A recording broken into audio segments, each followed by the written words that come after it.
Les dépenses liées à l'énergie représentent un budget important pour les collectivités locales. Maîtriser cette ligne budgétaire est notre préoccupation depuis de nombreuses années. Nous vous proposons ce petit film qui a pour but de vous montrer quelques exemples de travaux que nous avons déjà réalisés et des projets que nous poursuivons. Un premier objectif, c'est de dépenser moins. La technologie nous le permet parce qu'elle a bien évolué ces dernières années. En fait, c'est la centrale de production photovoltaïque de 14 kg. C'est composé de 48 panneaux d'environ 300 watts chacun. On a l'onduleur qui est directement adapté à chaque panneau. Ici, nous sommes en autoconsommation, c'est-à-dire qu'on va produire l'électricité qui est fournie par le soleil et on va le consommer sur place. Et c'est simplement le surplus qui va être remis dans le réseau. On est en situation idéale de soleil. Le soleil se levant de ce côté-ci, se couchant de l'autre côté, toute la journée, de 8h du matin à 18h le soir, eh bien, nous avons une production d'électricité quand le soleil est idéal, comme aujourd'hui.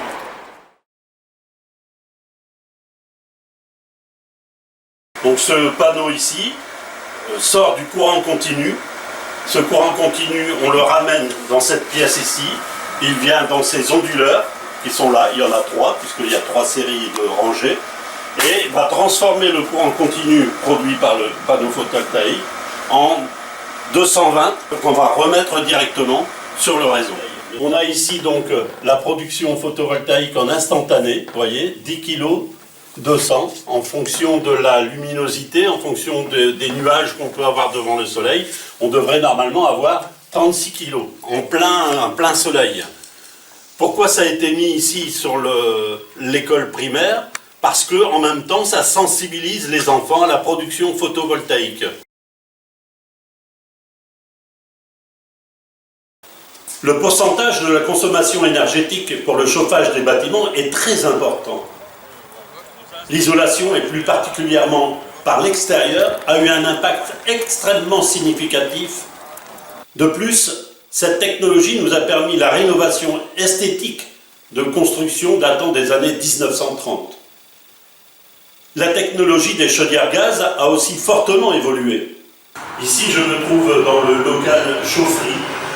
Un local chaufferie qui est devenu beaucoup trop grand pour la 4e génération de chaudières que l'on trouve maintenant. On avait donc auparavant une chaudière au fioul, puis on a une chaudière au gaz.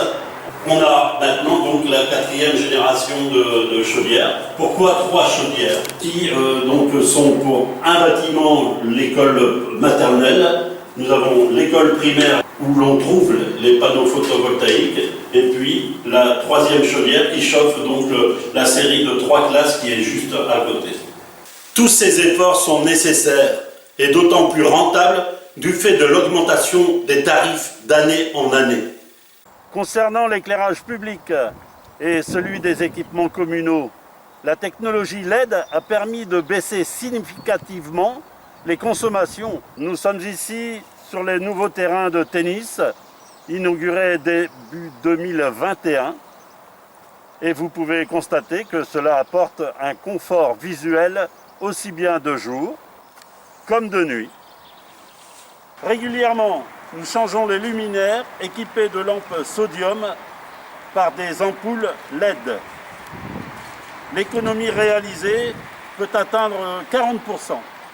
Pour inciter la population à s'engager dans cette démarche, nous avons effectué depuis 2 hivers, avec l'appui de la MEL, des visites chez les habitants, avec des caméras thermiques, afin de permettre une sensibilisation de la population en montrant visuellement l'intérêt de bien isoler les bâtiments. En résumé, s'occuper des aspects énergétiques, c'est bon pour le budget communal, c'est bon aussi pour votre budget, c'est surtout bon pour la planète.